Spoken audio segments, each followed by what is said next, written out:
Hi there, and welcome to Bourbon Turntable. We are the show that blends the love of whiskey with the love of music, and tonight we are talking about Crown Royal, believe it or not, and Super Bowl halftime shows. So we'll explain why that's a thing, why Crown Royal is a thing that we would want to talk about at all, but why it's relevant tonight.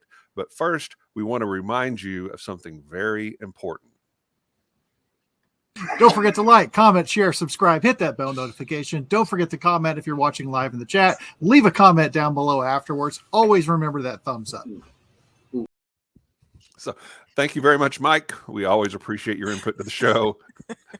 There's no one more gifted at that than you. My name is Kevin Rose. My co-host is Drew Crawley. Drew, how are you tonight, sir? I'm doing well, sir. Yourself? Doing great. Had a Good. pretty busy day, but the snow seems to be behind us, so that's a good thing. Yes, I will take that. Yeah. And Ben is not with us tonight. He did not want to talk about Crown Royal. I don't know why. You know, some people are just really picky with their palate. I guess. Snobby, Ben. I know. He's so bougie. Bougie Ben. Bougie Ben. Bougie Ben. Okay. But we have in his place someone that is at least slightly more good looking than Ben, and that is Jolie Kasprzak, our good friend. Hello. Welcome, and thank you for being here. Hello. Thank you. You're welcome. Thank you. Yeah. I'm not too bougie to talk about Crown. You're not too bougie to talk about anything. That's one of the things we love about you. Yeah. Mm-hmm.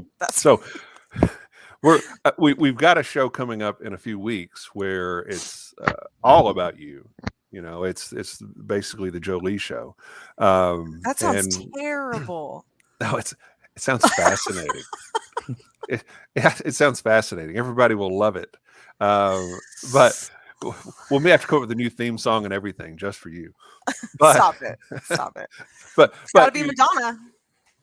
Got to be Madonna. Well, okay. Yeah. Well, Madonna did a halftime show, so maybe you can talk about her. Yes, I know. I was excited to talk about that.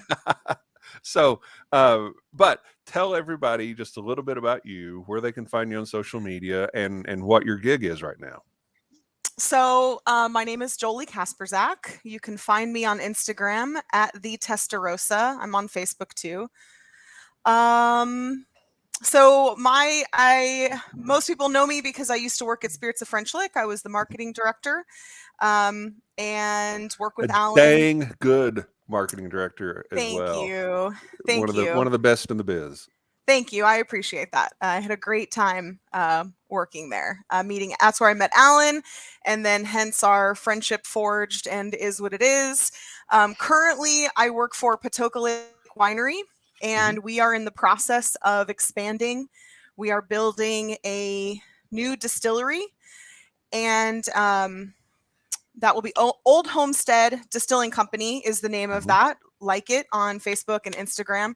Not a ton coming out of that yet because we're breaking ground. Hopefully this month. We were supposed to break ground technically in November, but you know, nobody can get anything right now, and construction companies are behind because of, you know, the supply issues and all of that. So along with that comes, we're also building a brewery, a distillery, and a 27 room hotel that will be attached to our distillery. So it's going to be a whole thing: winery, brewery, distillery, hotel. We already own a lot of lodging. The same owners that own the winery own a marina. And so it's just lake life all year round up there. So it's a great company to work for. The people are really great. And I'm looking forward to this next adventure. This year should be just crazy. And next year, the distillery opens 2023.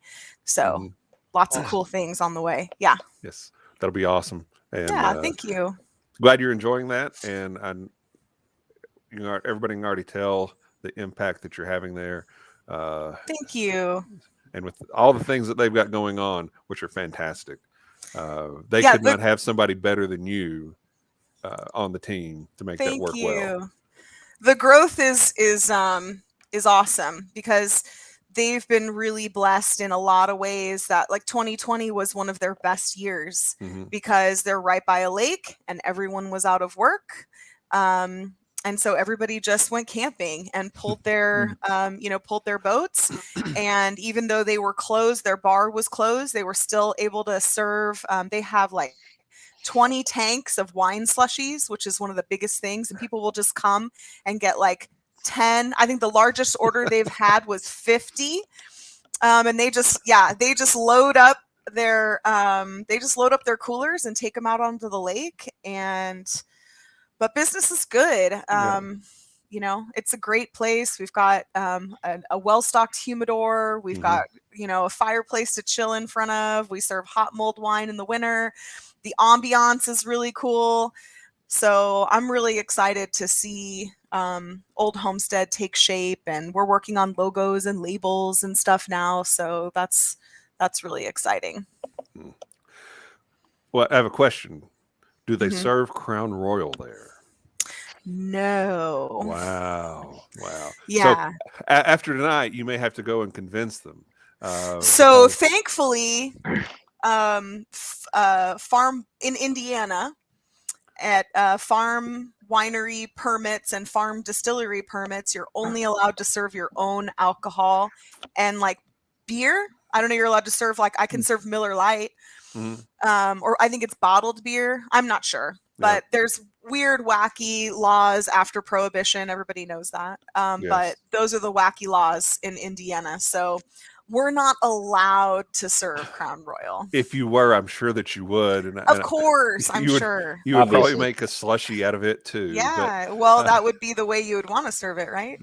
Yes. So tonight we are talking about Crown Royal. And I'll tell you this is the first bottle of Crown Royal that I have ever purchased in my life. Did you get the sweet velvet bag that goes with it? No. This is like I walked in the liquor store and I said, "What's the smallest bottle of Crown Royal you have?" Oh, I see it. It's in your hand. And this is it. So, and to take it a step further, I've never had Crown Royal until tonight.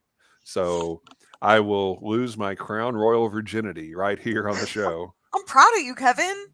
I'm proud of you for stepping out of your comfort zone. Yeah, well, anything for the people. We got to know what you think too.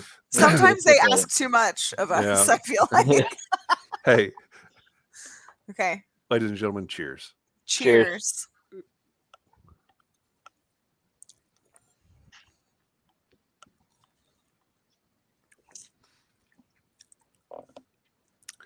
It's not heinous and it's not anus.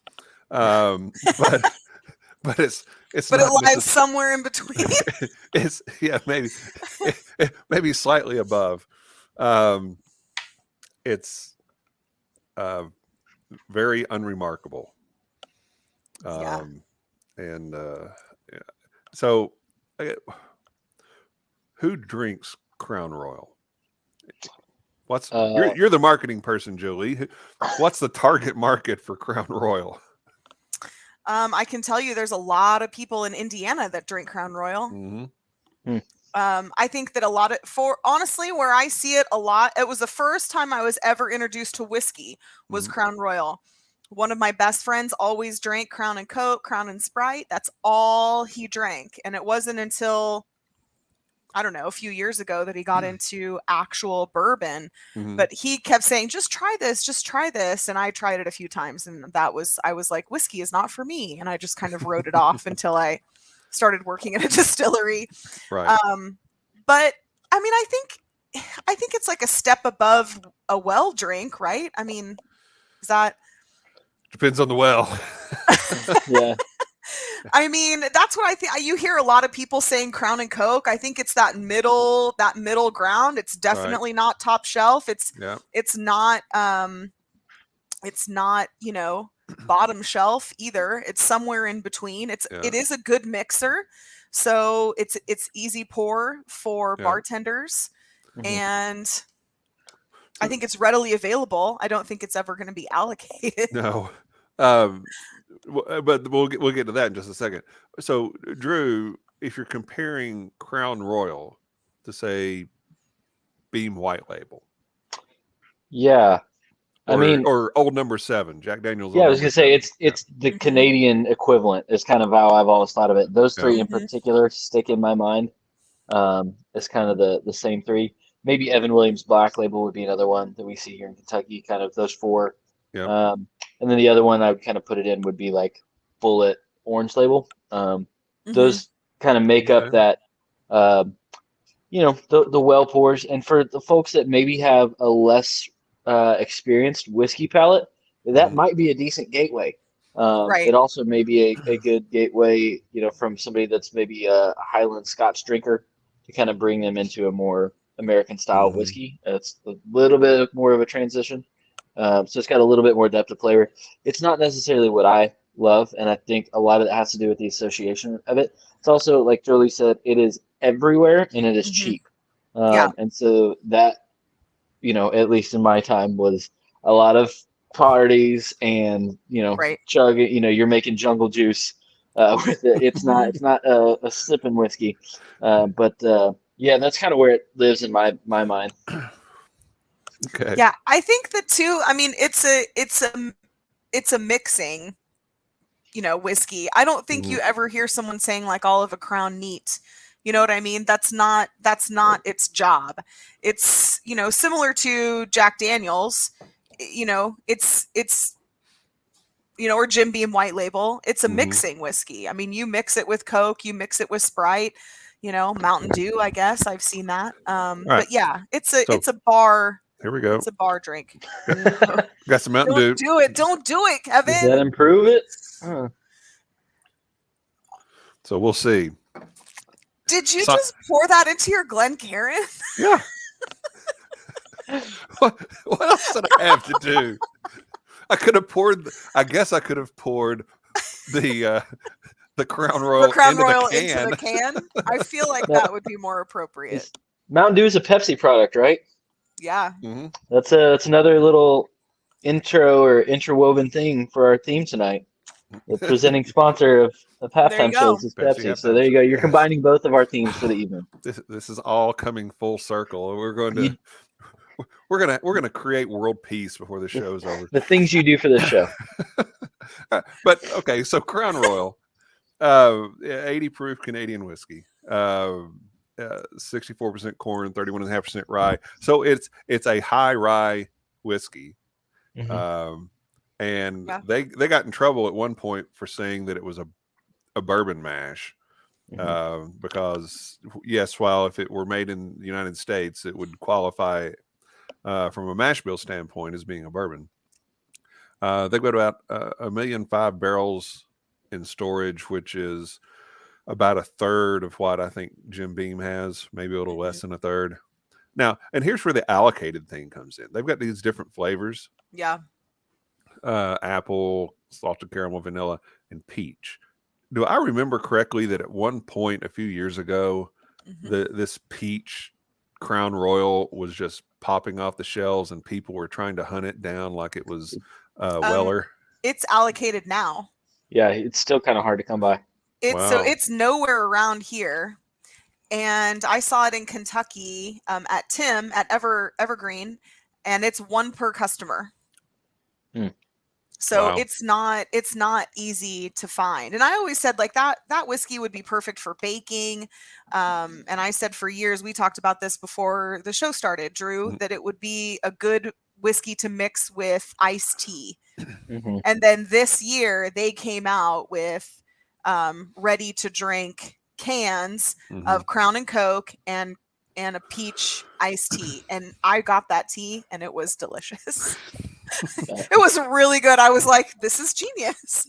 So is the progression then sorority girls and their seltzer drinks to the Crown Royal peach tea in a can to Crown Royal to real whiskey, or is that how that's going to go? Or Yeah, I don't know. I mean, they have an apple canned too. I mean, that Yeah. ready to drink category is That's it about to started blow up. Oh, it's been blowing up for years. I mean, canned wine was a huge thing, started, years ago. Yeah.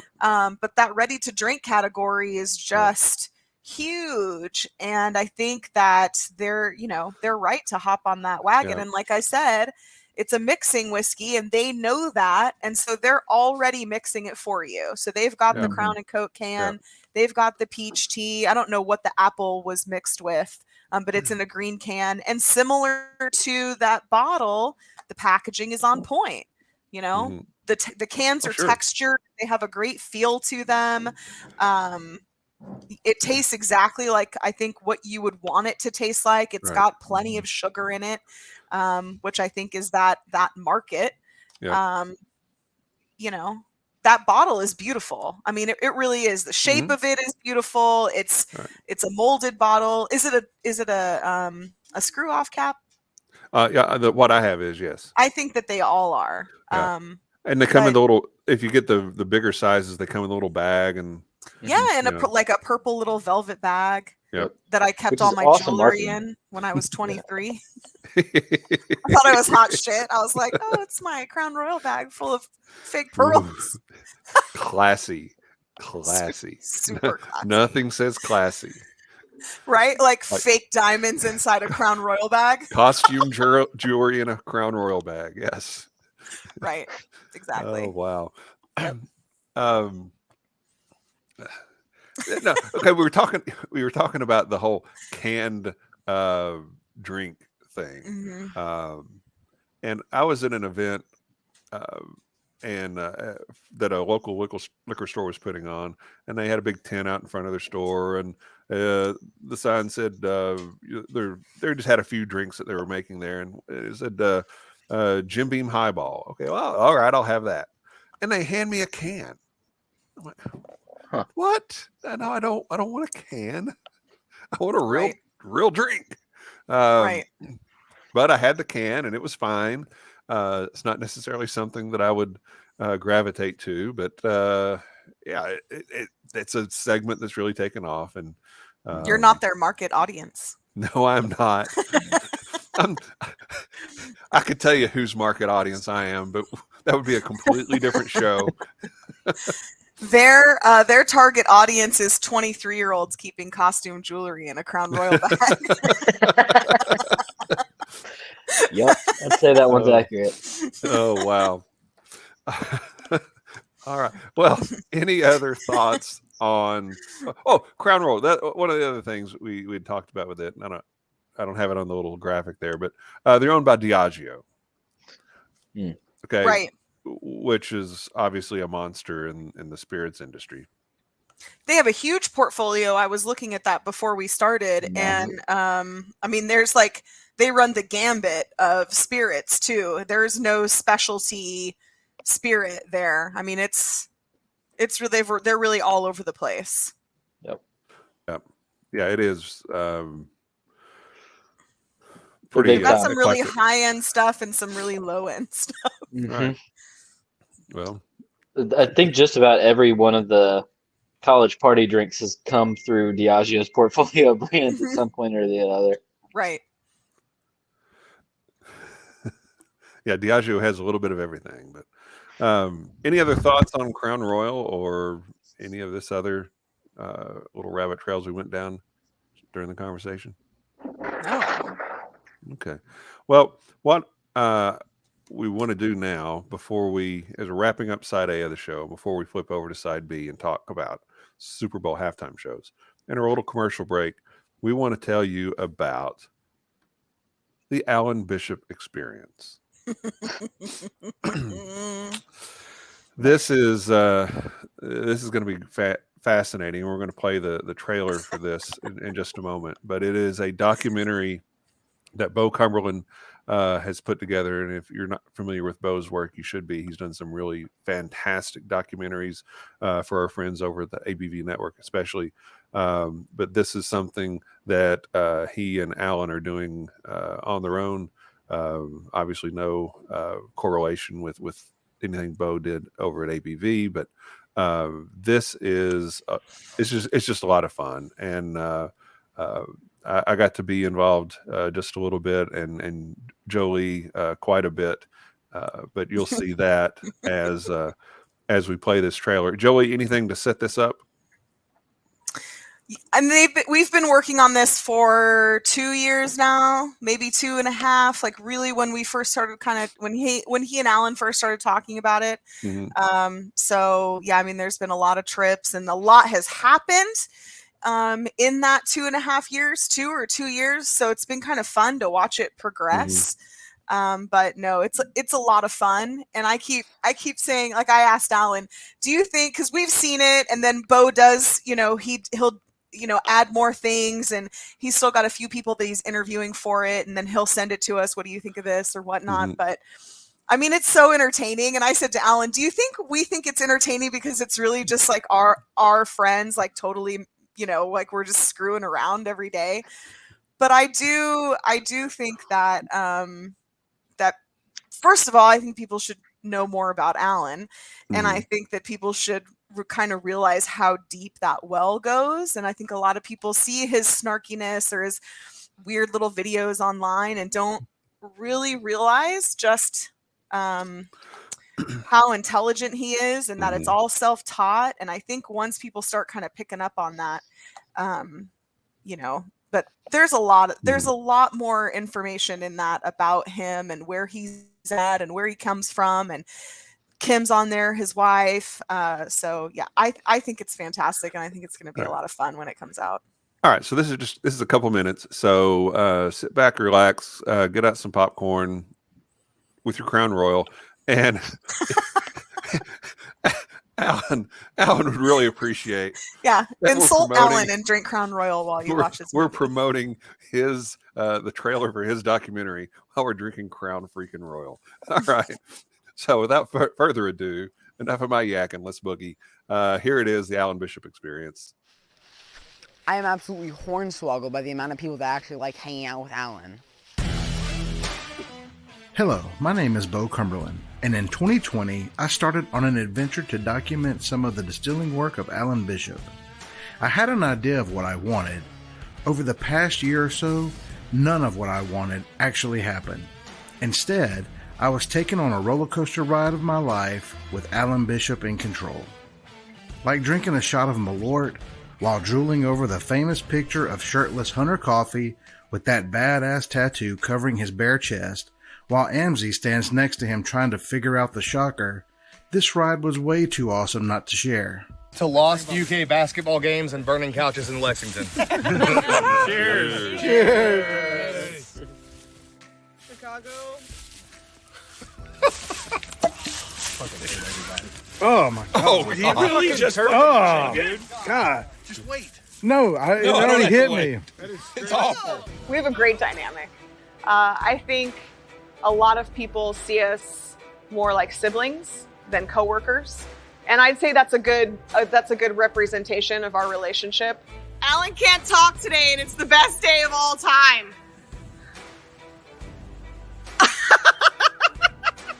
I was doing the farming thing still at that time, but I'd already, kind of hooked up with Kim, my wife now, obviously, and my name was going around just a little bit too much. He makes it sound like it was a lot more.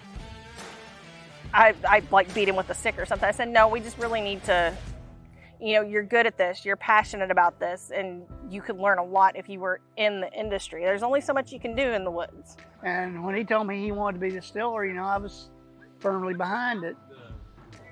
And I tried everything I could to help him out do it. So he's come a long ways in the last 20 years. And I'm pretty proud of it. I'm the only reason why he passed Spanish. One day we was in class and I was sitting right next to him, and he just reached over and pulled my desk right over next to his. He was like, help me. Let me tell you about walking, talking, and preaching. What are you doing, Andy Kasprzak? Alan's a huge asshole. That's why we get along so well. Because I too am also a huge asshole. So with that, I give you the Alan Bishop Experience. That's the way it should be.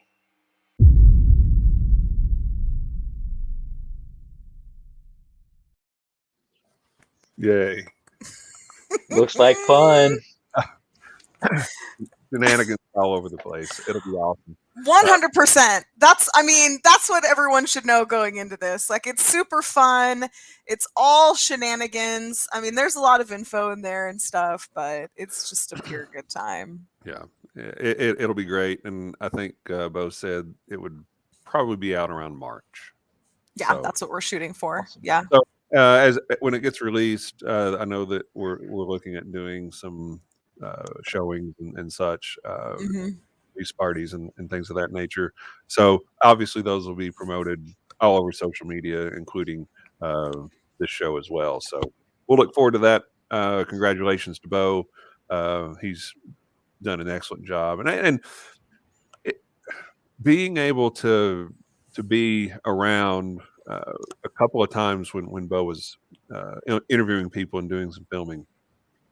He really takes this seriously. I mean, there's a lot of goofing around and jokes and everything, but he takes this very seriously, and it does a fantastic job with this. So congratulations to Bo. Congratulations to Alan. This will be a lot of fun, and just stay tuned. You'll get to see this in its entirety pretty soon. So. Can I really quick, just one thing too? For anybody that doesn't know Bo Cumberland, you can check out his YouTube page, and it's called My Journey Through the American Spirits. And on there, he is uploading because this is what Bo does. He offers up his time, he volunteers, and he goes to distilleries, and he's done a lot of work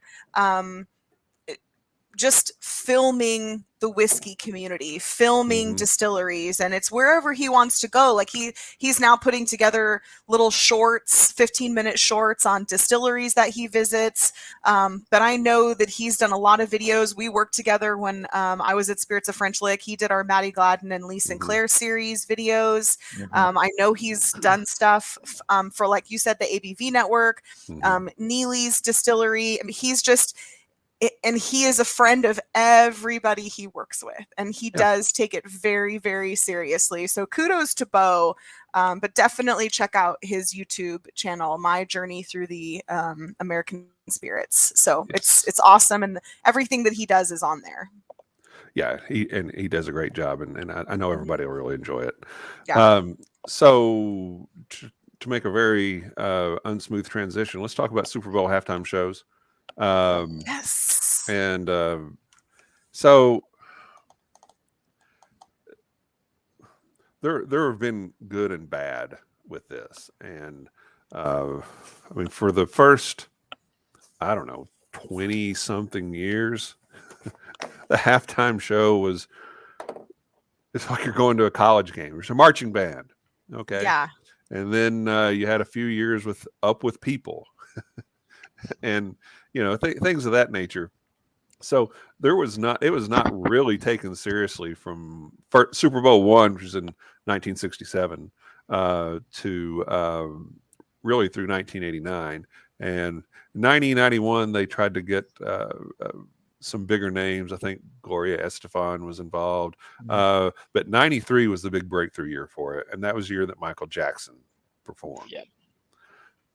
Now, Drew, you were not born yet. Okay. All right. And Jolie, you were probably very, very, very young, right? What year was it? 93. I was 17 in 1993. Yeah. Okay. I'm a huge Michael Jackson fan, so that was a Yes. huge deal for us, for me and my friends, and it was a huge deal because I mean, my family was not into sports, so we never watched things like that. So, I mean, my friends were all into it, but I mean, Michael Jackson made it extremely relevant to everyone. Yeah. A lot of eyes on that. Yeah. And, I don't think he did a lot of what you would call the hits. Let me find it here. He did Billie Jean and Black or White, and then We Are the World. So, right? Yeah, I think with a lot of these, in you can talk about like the Rolling Stones when they were on there. They did, first of all, the best thing about the Stones Super Bowl halftime show was the stage. That is incredible. Okay, that's the amazing. thing, and the stage was the best part of that. They played "Start Me Up," okay, great, and then they played, and now, now something off the new album. Okay, nobody wants to hear that. I think it was Rough Justice or something like that. And then they finished with Satisfaction, which is fine. But,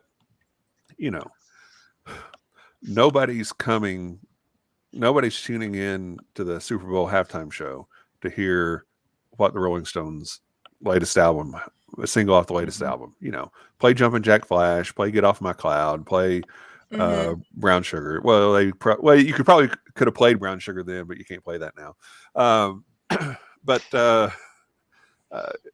So anyway, Michael Jackson kind of kicked off the big name star at the Super Bowl, and so as Drew, when did you start taking notice of Super Bowl and the halftime show and that kind of thing? Yeah, I mean, my family was always big Kansas City Chiefs fans, so we have not had anyone to root for in the Super Bowl my entire growing up years. So well, that's changed including this year. Yeah, including this year, unfortunately. I was sitting in a bar full of Bengals fans when that happened. It was not a fun place to be.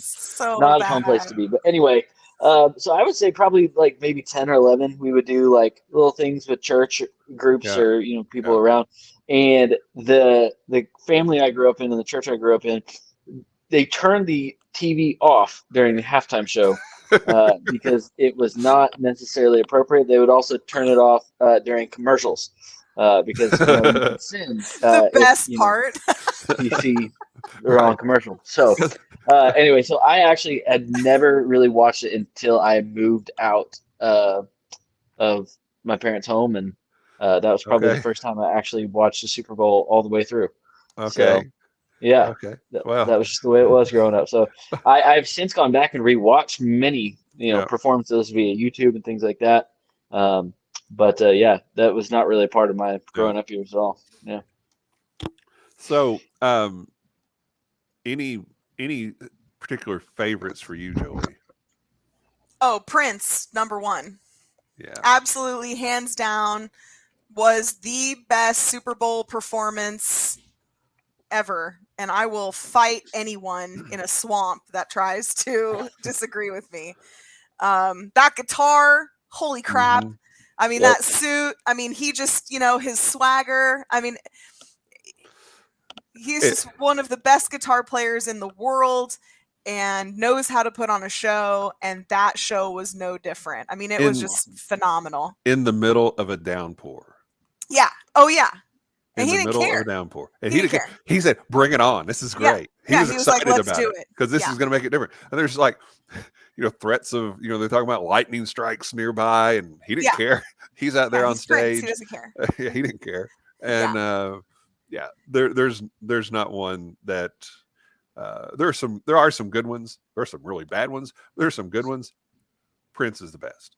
Yeah, 100%. It was funny because you said, so I looked up as you were talking about Michael Jackson to see, and the Rolling Stone magazine has a Super Bowl halftime show ranked from worst to best, and they have Prince as number one.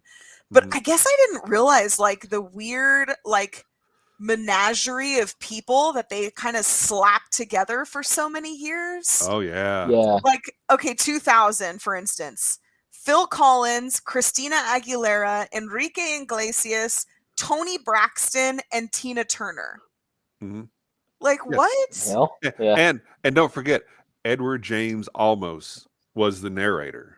Yeah. So, and this was one that Disney did. Okay, all the ones that Disney did sucked because it was nothing but a Super Bowl halftime infomercial for something Disney. Okay, if Phil Collins is going to be on your Super Bowl halftime show, then he needs to sing I don't know, Susudio at the very least. Right. And Right. he's singing crap off of a Disney movie. Yeah. No, that's no One good. of the best Disney soundtracks, but yeah, not the place. No. Yeah. No. Well, Disney was like, we made you rich, Phil Collins. Now sing our shit. I mean, they're, you know. That's exactly right. That is exactly right. But even like they had some looking in 1994, so the year after Michael Jackson, they went country because I country like was, that one. Yeah, Yep. country was huge. So Tanya Tucker, Clint Black, Travis Tritt, and the Judds. Mm-hmm. But then in the picture, there's Stevie Wonder back there. Yes. Huh. So like, what is happening? I don't know. I don't That's a good know. one. Also, I hate to be that guy, but I gotta just say it's Tanya. Oh, it's Tanya. Okay, yeah, sorry. Tanya I can't Tucker. let you disparage my girl. No, that's fine. Yeah, that's fine. No, so I was I'm a just giving huge you a hard country fan Yep. in the 90s. I have seen I have not seen Tanya Tucker, but I've seen Clint Black, Travis Tritt. I've seen the Mhm. Judds probably Mhm. 10,000 times. Yep. Them specifically. I've seen a lot of country music stars in concert. Mm-hmm. But there's not a lot of country music tapped into in the Super Bowl halftime show. Right. Yeah. Right. I mean, I was looking through and it seems like a lot of it is like rock, pop, rap, not a lot of country at all. Mm-hmm. Shania Twain, Sting, and No Doubt did a show together, which again is a weird combo of musical styles. Yes. And it was not good. It was not, and I like all of them. Right. Cindy and I went to Vegas one time to see Shania Twain playing at Caesar's Palace. Mm-hmm. It was a fantastic show. Loved it. I'm sure. It was great. Seen Sting, I don't know, 2 or 3 times. Incredible. This mashup, no, it didn't work. So weird. Yeah. No, it didn't work at all. And what was the other one? Oh, then the year after the Shania Twain Sting one was the Jessica Simpson, Janet Jackson, P. Diddy, Nelly, Kid Rock, Justin Timberlake. Right. Again, weird combo. Yeah. And that was that was not good. Now, was that the one that where we had the wardrobe malfunction? Was that 2004? No, that was Janet Jackson and Justin Timberlake together. And that actually was a phenomenal show. I thought they did a great job. But no, that one was when was that? Let me see. Yeah, because that was a weird. What did they say that year was? It was 2004. So it was that year. Yeah, I think that was. Yeah. Justin Timberlake played his own show like 2018, 19, something like that. Yeah, 2018. Yep. Yeah, they let him back in after a very long you're right. time. Yeah, it was 2004. Yep. I guess I don't really remember P. Diddy, Kid Rock, Jessica Simpson, and Nelly. Right. No, nobody I mean, did. Nobody. Yeah, there may be right. something behind that. Nobody did. Yeah. And was it staged? Was it not? I mean, I thought that was a pretty terrible show. I mean, you're letting Kid Rock up there and Jessica Simpson. So right, mixed in with Nelly, who's awesome, but Kid Rock and Nelly, like Kid I Rock, don't know. yeah. It's too Kid Rock. It's Yeah. too weird. I did love U2 performed, and they did a Yes. great job. Yeah. And I did love Beyonce as well. Yeah, I was gonna say the Beyonce one was performed. great. Yeah, she was Beyonce one was great. phenomenal. I did not hate the Red Hot Chili Peppers Bruno Mars one. Yeah. I'm not a major fan of either of those artists necessarily, Mm-hmm. but they played some awesome, high energy, super fun stuff. The Bruno Mars one was one that I was surprised I liked as much as I did. Yeah. Well, you just don't realize how talented he is. I mean, he's a multi-instrumentalist. Like, he can sing the house down. Like, he put on a hell of a show. That's exactly what I was going to say. So that was exactly what I was going to say. I think a lot of people think of him as like a pop star. Mm-hmm. Yeah, we kind of flew by a couple that I want to go back and touch on. Let's talk about U2 for just a second. Mm-hmm. That was the show, the Super Bowl right after 9/11. Oh yeah, and I remember there being and I don't have a picture of that, but I remember there being a large screen behind the band that listed every name of someone that lost their life on 9/11 while they sang Where the Streets Have No Name. And it was a powerful, powerful show, and really well done. Not as celebratory as you would want or you would normally think a halftime show would be, but they were the right band at the right time for that. And then this Beyonce show, awesome. Yes, where a little reunion going on there with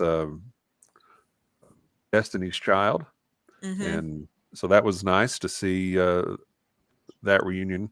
And Beyonce's, I mean, she's just super talented, and she's the queen bee. She is the queen bee.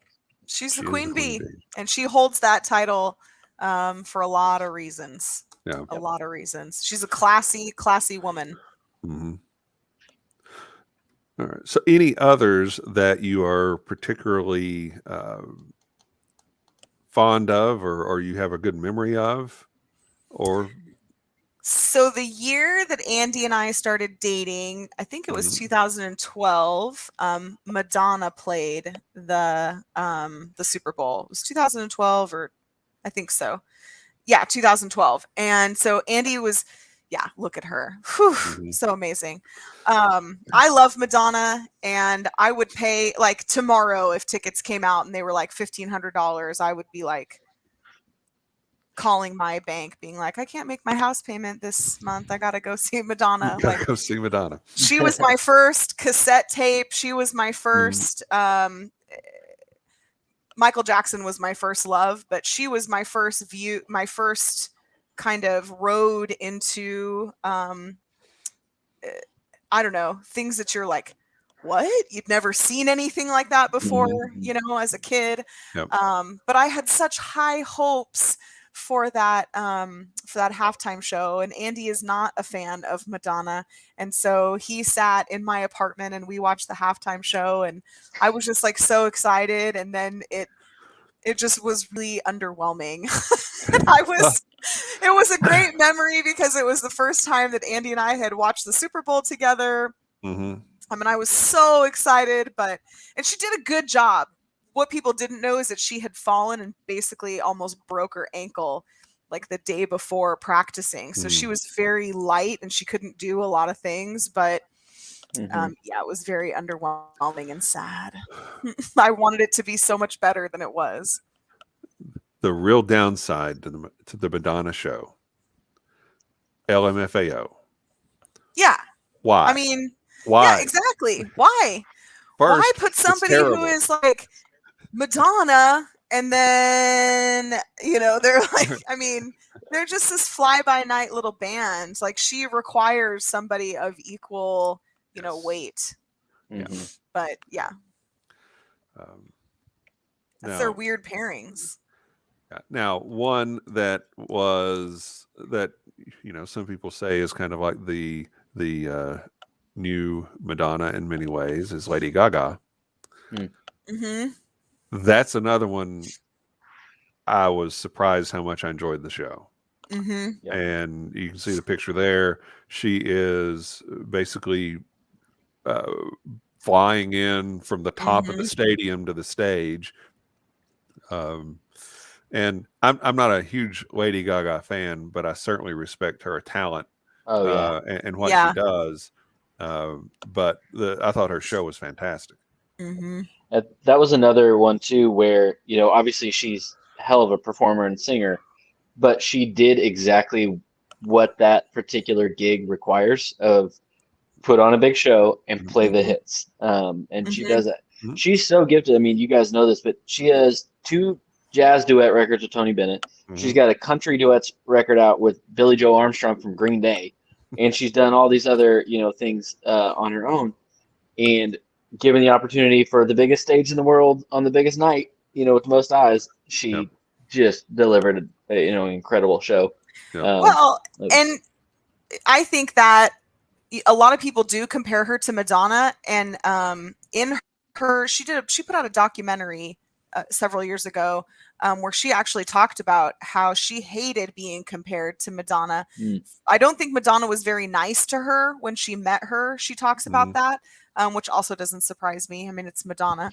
And but she's like, she writes her own songs. She she's including the music. She is extremely musical. So she writes all of her songs on a piano. She writes all of the lyrics. She figures everything out. I'm sure she has choreographers, but she does a lot of that herself. And she started, very small and cultivated her own fan base, which is really what, made her a huge superstar. But I think that she's more avant-garde in a lot of ways than Madonna is. Madonna uses sex and, the perception of the female role, and has always done that, made that kind of her platform. And that is, Lady Gaga is very far from that. And I think vocally, Lady Gaga could sing Madonna just flat out under the table. Absolutely. I would agree. It's a good take. Another female artist that God, that was who thought that was a good idea? I don't know. Yeah, she was very popular. Is that corn in the background, like a corn cob? I think it's a palm tree. It's a palm tree, I believe. Yeah. Oh, I see that now. Okay. Yeah. And remember there was the whole thing about the left shark, and it apparently was. That was a whole meme on Twitter for a little bit. Yes. Say whatever you want to say about her as a person. I'll listen to it, and a performer, I'll listen to it. I will always hate her because apparently she broke John Mayer's heart, and that just will not fly in this household. I won't tolerate it. John Mayer has broken plenty of hearts himself, including, I was going to say Jessica Simpson. Yes, including Jessica Simpson. Yep. He said mean things about Jessica Simpson. Yeah, he's not a nice man. No, he is not. Great voice. Okay. Any other shows of interest to you, good or bad? Oh, I was gonna say Coldplay sucked, and I can get with Coldplay on certain ones, but I just thought that show was rough. And in a world where the Foo Fighters exist, why does Coldplay get that show? That does not make any sense to me. Yeah. Yes.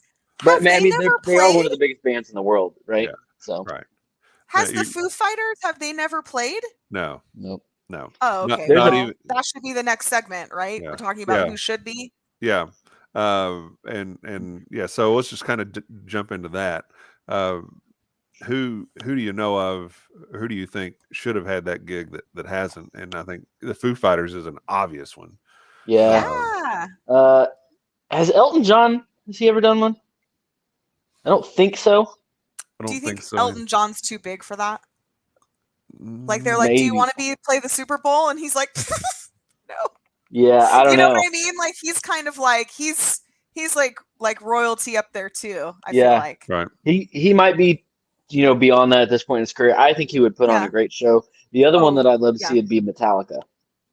Yes. Oh, I could see that. I had Metallica on my list and AC/DC on my list as well. Oh, AC/DC would be good too. Yeah. Yeah. I don't know. They've not played anything. They weren't a guest on it. Oh wow! No. All right. And I'd heard that at one point they were offered the show, but were told they would have to pre-record everything and lip sync the performance, and they refused to do it. And I think most of these things are done that way. They Yeah. pre-record the thing and then play the recording, and they fake their way through it. There are a few that I know got away with saying, no, if we're going to do the show, we're going to do it live. And I think Tom Petty was one, and The Who was another. Prince, yes, obviously Prince. But most of these are pre-recorded and choreographed to.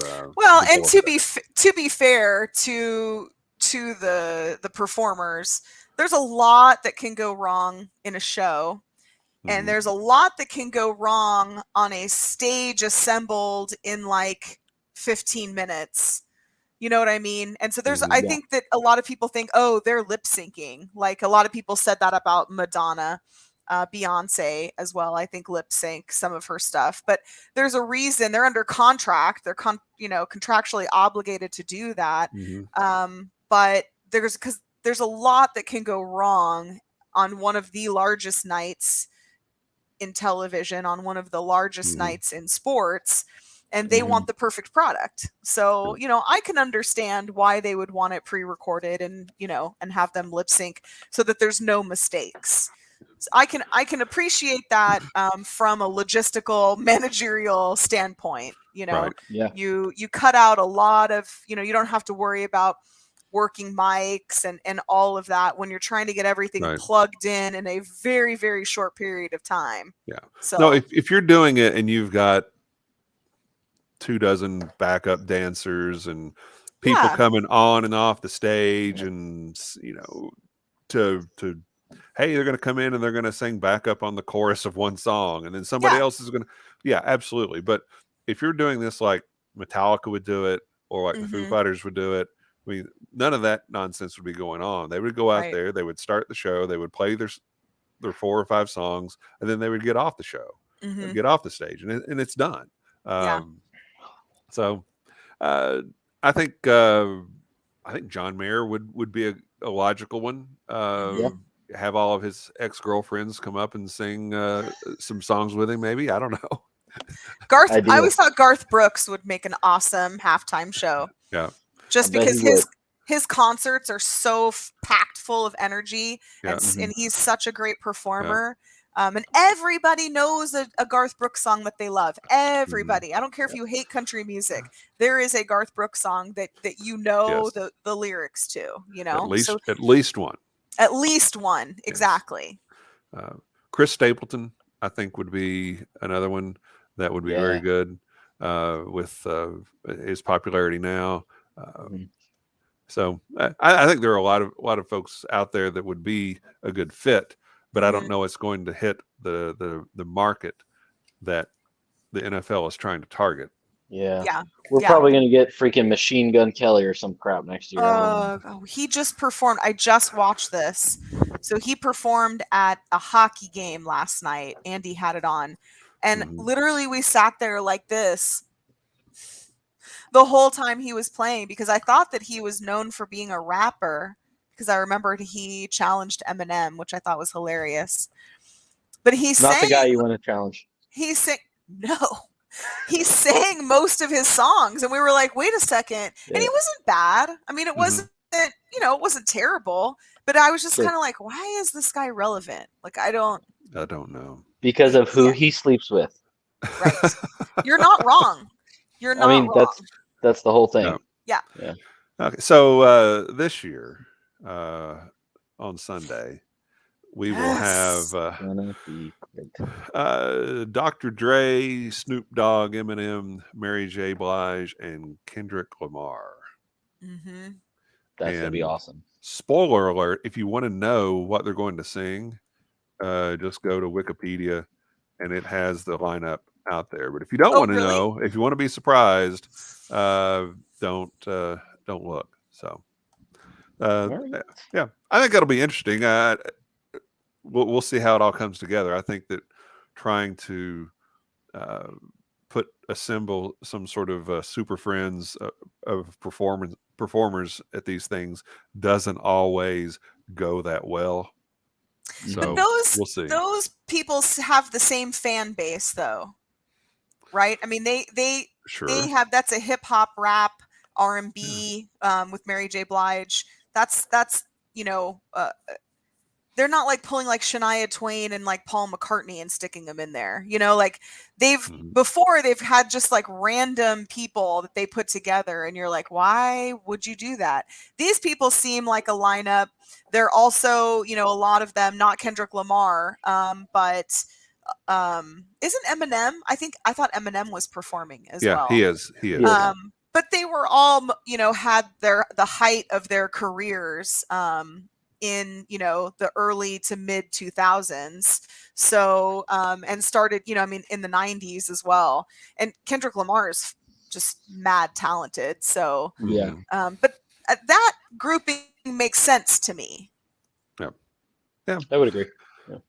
Well, any other thoughts on Super Bowl halftime shows or Crown Royal? I'm enjoying my second little pour of Crown and Diet Mountain Dew. So we were gonna say, if not Crown Royal, who else? Who else would you, if you had to stay within the Diageo portfolio? Oh well, right. Within the Diageo portfolio. So I have two answers, and these are going to surprise nobody. But even though they don't make it, I would take the Bullet Tenure. I like that one a lot. And then probably it's hit or miss for me, but there are a couple of Dickel barrel picks that I've had that have been delightful. So I know that's anathema. They're not all good. I don't love their shelf products, but there's been a couple of picks that I've had that I really liked. Okay. So I think that if we weren't going to go with whiskey, which I think they'd have, I think whiskey is huge this year. And I think maybe that was their tie-in, which was a lame tie-in. But they have Johnny Walker. They do have Johnny Walker. Yep. So, tons of great whiskey there. But they also have Captain Morgan. Yes, they do have Captain Morgan. So Captain Morgan and Crown Royal, you're hitting that same crowd right there. But they also have Guinness. And I feel like Guinness would be a good substitute for Crown Royal. It's certainly a much better drink. Yeah. I think that if we're sticking within the Diageo family, Bullet might work. But I don't know. If I ran the NFL, okay, if I'm Roger Goodell, which I'm not. Thank God. But if I ran the NFL, that's a terrible person. I would think a brand like Old Forester would be a good fit. Because I think that it has a diverse enough product line that you're going to appeal to the older crowd that's may have a little spending money, as well as appealing to the younger folks with Jackie Zycan and that whole vibe that they've got at Old Forester. I think they're in a unique place from a market standpoint that they can appeal to a broader range of whiskey drinkers, and so I think Old Forester would be a good fit. They've got Brown-Forman money backing them, and if you're looking at big old spirits companies, Diageo and Brown-Forman are up there. Maybe, I guess, what would be the other one? Pernod Ricard and then Beam Suntory. Yeah, probably the four bigger players. So they would be able to probably put up the sponsorship money to make something like that happen. I would like to see that change. That was the first thing that I thought about, because I guess I don't think about Crown Royal, and so I didn't think about who owned them. So I was like, wow, that's a big purchase for Crown Royal. Like, that's not, that's not messing around money, Super Bowl there. That's some fat cash there. And so then when it was like, oh, okay, Diageo owns them, that makes a lot more sense than thinking about that. But really, it's Canadian whiskey. Right. Canadian whiskey for American football makes no sense. None. No. Other than money talks. So yeah, as you say, money makes the world go around. Yeah. And it's a well-recognized whiskey. Oh, yeah. Right. Sure. Be the same if it was Jack Daniels or Jim Beam. But that makes more sense to me because, again, it's an American product. Sure. But sure. Anyway, I don't know. All right. Well, let's wrap this thing up. First of all, Jolie, thank you for being here. Loved Thank you having for you. having Look me. forward to having you on again very soon. But we will. What I want to do right now is just go around the horn here and everybody tell where folks can find you on social media. So, Drew, we'll start with you. Yep. Again, thanks everybody for tuning in. You can find me on Twitter at DrewCrawley63 and on Instagram at Drew.Crawley63. You will get two very different experiences depending on which platform you follow. So do with that what you will. Yeah. And Jolie, where can folks find you? Well, my whiskey account is on Instagram. It's at the Testarossa. You can find me on Facebook. I'm Jolie Kasprzak, but it's, I don't know, like you said, two totally different experiences, I guess. But yeah. Yeah. Okay. Just follow Bourbon Turntable. Go to Instagram, search Bourbon Turntable. Go to Facebook, search the same. YouTube, same deal. Even a little bit on Twitter now. So you can find us a lot of places.